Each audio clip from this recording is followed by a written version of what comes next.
नमस्कार नमस्कार नमस्कार दोस्तों, मैं Nikhilesh Jain Hindi Chess Base channel पर आप सभी का हार्दिक अभिनंदन करता हूं। दोस्तों आज हम देखेंगे टाटा स्टील मास्टर्स के दूसरे दिन के क्रिटिकल मोमेंट्स। ऐसे वो कौन से लम्हे रहे, कौन सी चालें रहीं जिनसे खेल का रुख बदल सकता था या बदल गया। तो सबसे पहले बात करेंगे अब्दुसत्तारोव नोदिरबेक और उनके सामने थे भारत के प्रज्ञानंदा आर। इन दोनों के बीच मुकाबला रहा ड्रॉ, लेकिन ये ड्रॉ यूं ही नहीं हुआ। खेल की 13वीं चाल ये पोजीशन थी जहां पे प्रज्ञानंदा को सही चुनाव करना जो है वो बहुत ज़रूरी था। अगर वो यहाँ पे कुछ भी गलत चुनाव करते तो मैच शायद उसका परिणाम कुछ और हो सकता था। यहाँ पर D4 का जो पॉन है उसको कैप्चर करना ज़रूरी था प्रज्ञानंदा के लिए, लेकिन किससे आप कैप्चर करेंगे? अगर आप इसको क्वीन D4 से कैप्चर करते तो यहाँ पर बिशप C6 जैसी चाल जो है वो बोर्ड पर मौजूद थी, जो कि वाइट के लिए पोजीशन को फेवर कर सकती थी, या एवन उससे भी एक अच्छी चाल थी क्वीन B5 जो बोर्ड पर जो है काफ़ी इंटरेस्टिंग पोजीशन ला सकती थी वाइट के फेवर में। तो यहाँ पर प्रज्ञानंदा ने बिल्कुल सही चाल खेली। उन्होंने नाइट D4 खेला और बिशप B7 यहाँ पर अलाउ किया। ये अलाउ करना बहुत ज़रूरी था। इसका जवाब दिया प्रज्ञानंदा ने C6 करके। यहाँ पर बहुत देखने वाली बात है कि वाइट अगर सोचे कि मैं बिशप A6 वगैरह हटा लेता हूँ तो ये पॉसिबल नहीं था, क्योंकि क्वीन H3 के बाद ये पोजीशन ब्लैक को फेवर करने लगती। लाइट कलर के जो स्क्वायर्स थे उस पर जो वाइट की कमजोरी थी वो उभर करके सामने आ जाती, और इसीलिए बिशप अपना डायगोनल छोड़ के भाग नहीं सकता था। F3 और H5 इस तरह की पोजीशन आती जो कि ब्लैक को फेवर करती। तो ऐसे में आफ्टर C6 उन्होंने रुक D1 खेला, जो कि ओनली सही चाल थी। ब्लैक ने कैसल किया। अभी भी आप नहीं भाग सकते हैं, क्योंकि अभी भी क्वीन H3 जो है वो गुड मूव है। अगर आप रुक D4 से पीस भी मार लो यहाँ पे, सो रुक D4 क्वीन D4 और नाइट G4 के बाद ये ब्लैक को फेवर कर रही थी पोजीशन। तो इसीलिए यहाँ पर बिल्कुल सही कैलकुलेशन हुए दोनों साइड से। प्रज्ञानंदा के लिए ये अलाउ करना बिल्कुल ज़रूरी था, तो उन्होंने यहाँ पे नोदिरबेक ने बिशप C6 मारा, क्वीन C6, रुक D4, बिशप C5, ये भी बहुत इंपॉर्टेंट मूव थी, बिशप E3 ताकि डेवलपमेंट कंप्लीट रहे, रुक C8, रुक D2 and then bishop E3, queen C6, और यहाँ पर बिशप F2 हुआ।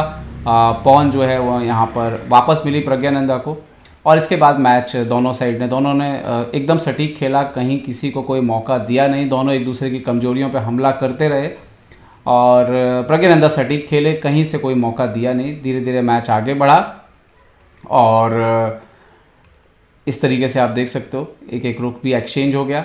थोड़ी देर बाद आप देखेंगे कि नाइट भी जो है वो बोर्ड पर एक्सचेंज हो गया, और इस तरह से मैच चलता रहा। लास्ट में भी थोड़ा प्रयास जारी रहा नोदिरबेक की तरफ से कि उनके पास एक पास पॉन था आउटसाइड, लेकिन प्रज्ञानंदा ने इसमें भी कोई मौका नहीं दिया। सटीक चेस खेला, और जैसा कि होता है इस ओपनिंग में, इस तरह की प्रैक्टिकली पोजीशन में, रुक्स की पोजीशन में, ये मैच ड्रॉ रहा। तो ये हुआ अब्दुसत्तारोव नोदिरबेक और प्रज्ञानंदा के बीच जो मुकाबला हुआ, ये वो मैच था। हम अगर अगले मैच की बात करें, अगला गेम था यहाँ पर जू वेनजुन और नेपोमनिसी के बीच का मैच था। ये मैच में जू वेनजुन ने जिस तरह से अपने मोहरों को खिलाया वो बहुत ही महत्वपूर्ण था, क्योंकि नेपोमनिसी विश्व के 2 बार के विश्व चैंपियनशिप के चैलेंजर रहे हैं। जू वेनजुन भले विश्व चैंपियन हैं वुमेंस में, लेकिन दोनों की रेटिंग की में करीब 220 पॉइंट का अंतर है, और ये बिल्कुल भी छोटी बात नहीं है। और सबसे पहले तो ओपनिंग ठीक खेली, कहीं से भी कोई मौका नहीं दिया, और मुझे लगता है जो सबसे अच्छी प्रिपरेशन थी यहाँ पर जू वेनजुन की, उसका उन्होंने बिल्कुल सही इस्तेमाल किया। पहले बिशप E4 आती है, लाइट कलर पे जिस तरह से उन्होंने चेस खेला है, नाइट C6, E3, और उसके बाद क्वीन A8 का आइडिया, इस पूरे डायगोनल पे जो उन्होंने प्रेशर डाला, ओपनिंग से ही नेपोमनिसी कहीं से भी कोई कंट्रोल नहीं कर पाए। फिर B4 आता है, नाइट C3 को नहीं आने दिया जू वेनजुन ने, bishop E1, bishop E4, bishop D5 हुआ, नाइट B8, नाइट H4, और इसके बाद यहाँ पे नाइट H4 एक्चुअली में हटना पड़ा ऑलमोस्ट, इतना प्रेशर पड़ रहा था F3 पे, और ये बिशप एक्सचेंज कराया, और उसके बाद नाइट B7 के बाद ये क्लियर था कि नेपो को क्वीन भी एक्सचेंज कराना होगा। तो ये मुझे लगता है सबसे क्रिटिकल मोमेंट था कि ये क्वीन एक्सचेंज हुआ। अच्छा, शायद नेपोमनिसी के दिमाग में ये बात रही कि जू वेनजुन एंड गेम में ही पिछला मैच जो है वो अनीस गिरी से डेड ड्रॉ मैच ऑलमोस्ट हार गई एंड गेम में गलती करके, तो शायद नेपो को ये उम्मीद रही होगी कि ये गेम एंड गेम में वो कहीं ना कहीं अपने फेवर में कर पाएंगे। बट यकीन मानिए दोस्तों, गेम बहुत लंबा चला, लगातार मोहरों के एक्सचेंज होते रहे, लेकिन जू वेनजुन ने कोई मौका जो है इस गेम में तो बिल्कुल नहीं दिया नेपोमनिसी को। और एक प्रकार से उन्होंने बताया कि कल की जो घटना हुई थी वो सिर्फ कल के लिए ही थी। जो वेंजुन एंड गेम अच्छा ही खेलती हैं और उन्होंने कोई मौका नहीं दिया इस पूरे गेम में। नेपोमिंसी ये वाला पॉन ज़रूर उन्होंने दिया, थोड़ी देर के लिए ऐसा लगा कि शायद क्या नेपोमिंसी को थोड़ा यहाँ पर अग्रेसिव पोजीशन मिलेगी, लेकिन सिक्योरिटी इतनी अच्छी थी यहाँ पर जो वेंजुन की कि तो गेम में कभी भी ऐसा लगा ही नहीं कि यहाँ पर 7th रैंक में रुक होने के बाद भी कि नेपोमिंसी जो है गेम को अपने फेवर में कर सकते हैं। तो डिफेंस बहुत तगड़ा किया जो वेंजुन ने, और एक्चुअली में कोई मौका दिया ही नहीं उन्होंने यहाँ पर नेपोमिंसी को। पूरे गेम में कभी भी कोई मौका नहीं मिला। रुक एंड गेम भी आ गया, 2 साइड पॉन थे इस बार, बल्कि पिछली बार तो एक ही साइड पॉन में गलती हो गई, लेकिन जो वेंजुन एकदम तगड़ा खेली और कहीं से भी कोई चांस यहाँ पर नेपोमिंसी को दिया नहीं। मैं आपको बता दूँ कि ये जो गेम है ये बहुत लंबा चला। नेपो ने बहुत ट्राई किया, मतलब जितनी जान थी नेपो ने सब लगा दी, लेकिन आखिरी में यहाँ पर तो जू वेंजुन के का पॉन भी पहुँच गया था आगे, और ये पोजीशन आई जब 80 चाल में मैच ड्रॉ हुआ। तो बढ़िया खेली जू वेंजुन। ओके, अगर हम बात करेंगे यहाँ पर गेम विदित गुजराती और अनिश गिरी के मैच की, तो ये सीधा इस मोमेंट पे मैं आपको लेके आता हूँ। ये वो मोमेंट था जहाँ पे अनिश ने डिसाइड किया E4, और एक्चुअली इसके बाद उन्होंने एक प्रकार से लाइसेंस दे दिया कि भाई सब कुछ एक्सचेंज कर लो, और उसके बाद सब कुछ एक्सचेंज यहाँ पे होता चला गया। और थोड़ी देर की बात थी और उसके बाद दोनों खिलाड़ी जो है यहाँ पर विदित ने भी जो ये एक्सचेंज किया, यहाँ पर ये पॉन भी एक्सचेंज हो, सब कुछ एक्सचेंज होता चला गया और ये गेम जो है आसानी से ड्रॉ की ओर चला गया। सिर्फ 34 चाल में ये मैच ड्रॉ हो गया। तो अगर मैं क्रिटिकल मोमेंट की बात करूं इस मैच में, तो वो था कि E4 की जगह अगर अनिश गिरी क्वीन B3 रखते और पोजीशन को ओपन नहीं करते तो कुछ और हो सकता था परिणाम, लेकिन ऐसा नहीं हुआ। और E4 के बाद लगातार मोहरों की अदला बदली के चलते खेल जो है वो ड्रॉ हो गया। इसके बाद बात करेंगे वे ई और गुकेश के गेम की। ये गेम हमने ऑलरेडी एनालाइज किया हुआ है अच्छे से डीपली, तो इसको जरूर आप जाके देखिए। इसमें क्रिटिकल मोमेंट था 24वीं चाल में, जब यहाँ पर एक मौका था C5 खेलना चाहिए था यहाँ पर, और एक क्रिटिकल मोमेंट में एंटर करते यहाँ पर C5 के बाद वे ई, लेकिन वे ई ने यहाँ पे नाइट इंटू C7 मारा और ये एक ब्लंडर थी। गुकेश ने एक्यूरेट खेला, यहाँ पर ऐसा लगा कि पीस मिलेगा, लेकिन कुछ ज़रूरत से ज़्यादा ही पीस बोर्ड पे चले गए वे ई के, और कैलकुलेशन सटीक उनका बैठा नहीं, और गुकेश ने बढ़िया कैलकुलेशन किया। उनकी तरफ से कोई गलती नहीं हुई। बोर्ड पे 2-2 क्वीन भी नजर आए थोड़ी देर के लिए, लेकिन गुकेश की एक्यूरेसी के चलते थोड़ी देर बाद स्थिति ये आई, खासतौर पे फाइनल पोजीशन में। इसको मैंने डीपली एनालाइज किया है, इसको जाके देखिएगा आप। क्वीन A5 के बाद यहाँ पे फोर्स हो गए क्वीन एक्सचेंज करने के लिए, और उसके बाद बोर्ड पर रुक डाउन थे वे ई, तो उन्होंने हार स्वीकार करी। तो गुकेश का जो कैलकुलेशन था वो बढ़िया था, और गेम नाइट C7 से बदला। लेकिन यस, इसके पहले एक और मौका ऐसा आया था थोड़ी देर पहले, जब इन्होंने C4 किया था। जब इन्होंने ये C4 किया है, ये क्रिटिकल मोमेंट था, क्योंकि इसके बाद आफ्टर ED4 गुकेश के इस बिशप में जान आ गई थी। तो ये भी एक क्रिटिकल मोमेंट था जब उन्होंने C4 किया, उसकी जगह वो BD3 करके पोजीशन को थोड़ी देर और ओपन होने से रोक सकते हो। तो आप लोग समझ सकते हो कितने सारे गेम्स में मोस्टली जब सेंटर सडनली ओपन हो रहा है या पोजीशन ओपन होती है, तो बड़े बड़े खिलाड़ियों से भी आकलन में गलती होती है पोजीशन ओपन होते वक्त। तो ये खेल का एक ऐसा एरिया है जहाँ पर आप कितने भी बड़े खिलाड़ी हों, आपकी लगातार आपको समझ पर काम करते रहना पड़ता है, और हर पोजीशन अलग, समझदारी अलग, तो वो आपको समझना पड़ता है कि बहुत कैलकुलेट करना पड़ता है कि यहाँ पे ओपन करना ठीक है या नहीं है। ओके, तो ये मैच था वे ई और गुकेश के बीच। इसके बाद जो मैच था वो था अली रेज़ा फिरोज़ा और परहम मकसूदलू। अली रेज़ा और ये परहम के बीच जो मैच हुआ, इसमें एक बहुत ही बेसिक गलती जो है वो की है ओपनिंग में। एक बड़ी गलती परहम मकसूदलू से हुई। एक्चुअली गेम देखने लायक है। बर्लिन ओपनिंग में मैच हुआ, जहाँ पर हमने अधिकतर मैच देखे हैं दोस्तों, जहाँ पे बर्लिन में अधिकतर मुकाबले जो है वो ड्रॉ हो जाते हैं, और बट यहाँ पर हुआ ये कि ये एक्सचेंज हुए। यहाँ पर आप देखिए पोजीशन में बहुत सारे मैचेस आपने देखे होंगे यहाँ पे ड्रॉ पोजीशन पे, क्योंकि लगातार मोहरों की अदला बदली होती है इस लाइन में।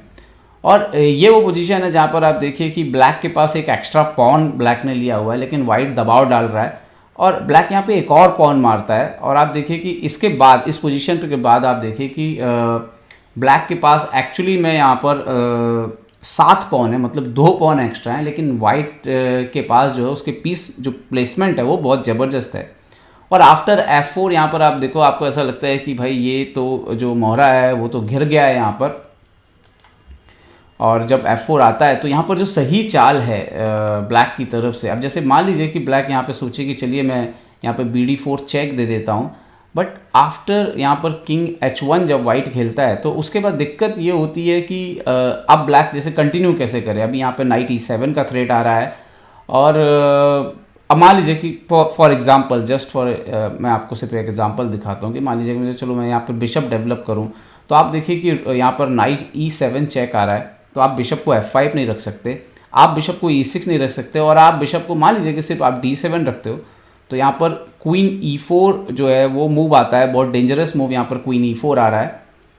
एंड अभी आपका बिशप जो है मर रहा है फॉर एग्जांपल, तो आप बिशप को मान लीजिए पीछे खींचते हैं, bishop B6, and now bishop D3 आ रहा है। तो ये जो राजा है वो एक्चुअली काफ़ी घिरा हुआ है। आप अगर G6 करते हो यहाँ पर तो नाइट इंटू F6 तो अभी नहीं आएगा, पहले आ जाएगा मेरे ख्याल से नाइट E7 आ जाएगा शायद यहाँ पे, यस नाइट E7 चेक, और आफ्टर किंग G7 यहाँ पर रुक E1 आ जाएगा। तो एक्चुअली में पीसेस इतने ज़्यादा डेंजरस तरीके से बोर्ड पर आते जाते हैं। अभी नाइट इंटू G6 का थ्रेट है यहाँ पर कि ब्लैक के लिए संभालना बहुत मुश्किल हो जाता है, उसका क्वीन, उसका रुक गेम से बिल्कुल कट जाता है। तो ये पोजीशन थोड़ी क्रिटिकल है एक्चुअली में। तो यहाँ पर आप BD4 नहीं खेल सकते, तो यहाँ पे एक्चुअली में जो सही चाल है वो है C6 आपके लिए, और FE5 CD5 इस तरीके से गेम आगे बढ़ेगा, जहाँ पर आपके पास अभी भी एक्स्ट्रा पॉन है बोर्ड पर, लेकिन 2 एक्स्ट्रा पॉन है, लेकिन कंपनसेशन जो आपको पॉन स्ट्रक्चर डैमेज हुआ है यहाँ पर, और उस सबको मिलाकर के पोजीशन संभल जाएगी कुल मिलाकर आफ्टर BD7, और आप कुछ भी खेले यहाँ पर इवन बिशप C6 खेल करके पोजीशन जो है वो करीब करीब संभल जाएगी। लेकिन हाँ, वाइट के पास कंपनसेशन रहेगा। लेकिन मैच में क्या हुआ, इन्होंने बिशप E6 खेल दिया, और ये एक बड़ा ब्लंडर बन गया क्योंकि बिशप C4 आ गया यहाँ पर। अब उन्होंने अभी तो मारा नहीं पीस को, और अब दिक्कत ये है कि जो कि मैच में भी हुआ, इन्होंने BD4 किया, किंग H1 गया, थोड़ी देर के लिए ऐसा लग रहा है सब ठीक है, बिशप F7, सोचिए 2 पॉन अप हैं। लेकिन आफ्टर क्वीन E4 वो जो पोजीशन ख़राब होना शुरू हुई, इन्होंने बिशप को बचाया, C5, फिर नाइट E7 चेक आया, वही हुआ जो कि लगभग मैच में हुआ था। और यहाँ पे ये क्वीन H7 गुड मूव आ गया, क्योंकि यहाँ पर अगर आप किंग से मारने के लिए E7 को चले जाएं यहाँ पर, तो बहुत ही ख़राब स्थिति आएगी। आफ्टर रुक E1 आपको किंग D7 आप भागते हो, और उसके बाद फिर बिशप इंटू F7 आ रहा है। ये राजा का बहुत बुरा बाजा बजा हुआ है, और ये बिल्कुल वाइट को फेवर कर रही है पोजीशन। और अगर वो मान लीजिए कि वहाँ पर इस पोजीशन पे जहाँ पर बिशप, यहाँ पर सॉरी ये पोजीशन आया king F8, king queen H7, और इस पे मान लीजिए कि आप सोचिए कि मैं क्वीन को जो है वो E7 खेल देता हूँ, तो आप देखिए क्वीन H8, और इसके बाद यहाँ पर चेकमेट लगा हुआ है। सो ये भी पॉसिबल नहीं था यहाँ पर, और यहाँ पर भी जो है गेम ख़त्म हो जाता।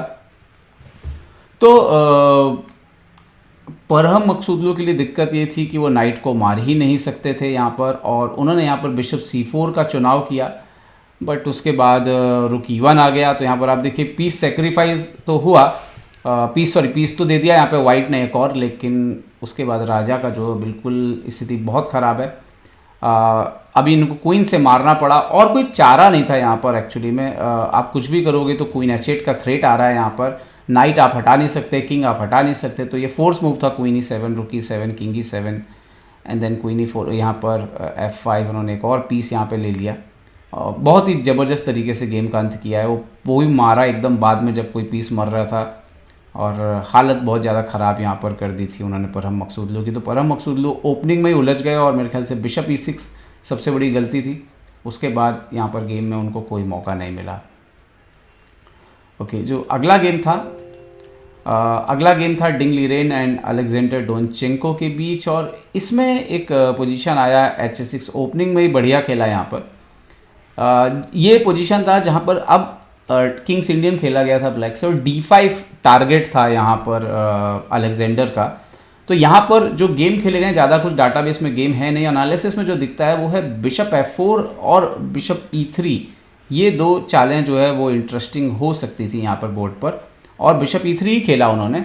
बट उसके बाद जब D5 आया बोर्ड पर, तो ये एक्सचेंज हुआ। उसके बाद कभी भी वाइट के पास कुछ भी यहाँ पर खास रह नहीं गया गेम में। आफ्टर खासतौर पे ये क्वीन हटने के बाद मेरे ख्याल से यहीं पे BD4 खेलना ही ज़्यादा ठीक है। लेकिन जैसे क्वीन हटा क्वीन C1 पर और D4 पे एक्सचेंज हुआ, उसके बाद ये भले ये पॉन मिला इनको यहाँ पर H6 पे, बट पूरे गेम में डोनचेंको ने बढ़िया चेस खेला। यहाँ पे भी लगातार मोहरों की अदला बदली चालू हो गई थोड़ी देर में क्वीन के जाने के बाद, और ये कहीं भी मौका नहीं दिया इवन डिंगलिरन को डोनचेंको ने कहीं से भी कि आप मैच को अपने फेवर में थोड़ा भी करिए। मोहरे लगातार एक्सचेंज होते रहे और बाद में ये मैच ड्रॉ हो गया। जो आखिरी जीत आप कह सकते हो दिन की आई, वो थी वॉन फॉरेस्ट के मैच में, और ये मैच बड़ा ही इंटरेस्टिंग था। ये वो मोमेंट था जहाँ पर वॉन फॉरेस्ट का भी पोजीशन ठीक था और वॉन फॉरेस्ट के पास एक ऑप्शन था कि आप चुपचाप एक्सचेंज करिए और भले ये पोजीशन आ जाए ये ड्रॉ हो जाएगा, ये इक्वल पोजीशन है। लेकिन उन्होंने यहाँ पे E5 चुना, लेकिन E5 से जो मिस कर गए, जो बहुत अच्छी चाल मैक्स ने ढूंढ के निकाली वो थी क्वीन C5। अब अभी यहाँ पे दिक्कत कैसा है कि अगर आप F6 मारते हो तो क्वीन F5 आ रहा है, जो मेरे ख्याल से मेनली मिस हुआ उनसे, और क्वीन C5 आने के बाद मेन थ्रेट अभी पॉन इंटू E5 आ रहा है उल्टा। तो उन्होंने यहाँ पे बिशप E6 मारा, but after bishop E6 D5 ये क्वीन एक्सचेंज हुआ। लेकिन प्रॉब्लम ये थी, ये राजा की सबसे मेन प्रॉब्लम थी कि आप बिशप को लेके कहाँ पे जाओगे। मान लीजिए कि आप सोचो कि चलो मैं बिशप को D2 वगैरह लेकर के चला जाता हूँ, तो आफ्टर रुक D6 आप सोचिए मैं बिशप को बचाता हूँ, bishop A2, but then bishop D4 आ रहा है, फिर रुक C6 आ रहा है। एक्चुअली में ये राजा थोड़ा सा घिर गया था सेंटर पे ही लाइट और डार्क कलर के डायगोनल के चक्कर में, और वही मेन प्रॉब्लम पूरा हुआ। इवन बिशप H6 खेला इन्होंने, बट आफ्टर BD4 अभी और बड़े आसानी से रुक D6, और इनको मारना पड़ा ये क्योंकि रुक C6 बहुत ही डेंजरस हो रहा था।